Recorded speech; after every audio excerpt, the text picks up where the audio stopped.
Hello everyone, welcome to Sanmarga classes. ವರ್ಗಗಳು ಮತ್ತು ವರ್ಗಮೂಲಗಳು ಅಧ್ಯಾಯದ 45ನೇ ಪ್ರಶ್ನೆಯನ್ನ ಗಮನಿಸಿ. ಕೊಟ್ಟಿರುವ ಚಿತ್ರದಲ್ಲಿ x ನ ಬೆಲೆಯನ್ನ ಕಂಡುಹಿಡಿಯಿರಿ. ಸೊ ಇಲ್ಲಿ ಒಂದು ಲಂಬಕೋನ ತ್ರಿಭುಜವನ್ನ ಕೊಟ್ಟಿದ್ದಾರೆ.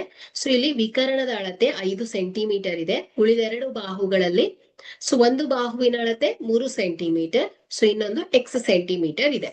ಸೊ ಇಲ್ಲಿ ಲಂಬಕೋನ ತ್ರಿಭುಜದಲ್ಲಿ ಎರಡು ಬಾಹುವಿನ ಅಳತೆ ಗೊತ್ತಿದ್ದು ಮೂರನೇ ಬಾಹುವಿನ ಅಳತೆಯನ್ನ ಕಂಡುಹಿಡಿಯಲಿಕ್ಕೆ ನಾವು ಪೈಥಾಗೋರಸ್ ನಿಯಮವನ್ನ ಬಳಸ್ತೇವೆ. ಸೊ ಪೈಥಾಗೋರಸ್ ನಿಯಮ ಏನ್ ಹೇಳುತ್ತೆ, ವಿಕರ್ಣಗಳ ಮೇಲಿನ ವರ್ಗವು ಉಳಿದೆರಡು ಬಾಹುಗಳ ವರ್ಗಗಳ ಮೊತ್ತಕ್ಕೆ ಸಮನಾಗಿರುತ್ತೆ ಅಲ್ವಾ. ಸೊ ಹಾಗಾದ್ರೆ 5 whole square is equal to 3 square plus x square. So ಇಲ್ಲಿ 5 ಹೋಲ್ ಸ್ಕ್ವೇರ್ 5ರ ಘಾತ 2, so 5 5 25 is equal to 3 3 9 plus x square.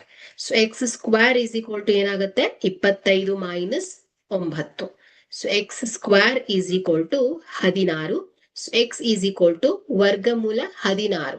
ಹಾಗಾದ್ರೆ ಎಕ್ಸ್ ಈಸ್ ಈಕ್ವಲ್ ಟು ಏನಾಗುತ್ತೆ ಹೇಳಿ, 4 ಸೆಂಟಿಮೀಟರ್ ಆಗತ್ತೆ ಅಲ್ವಾ.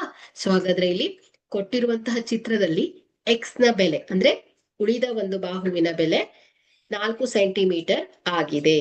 Thank you.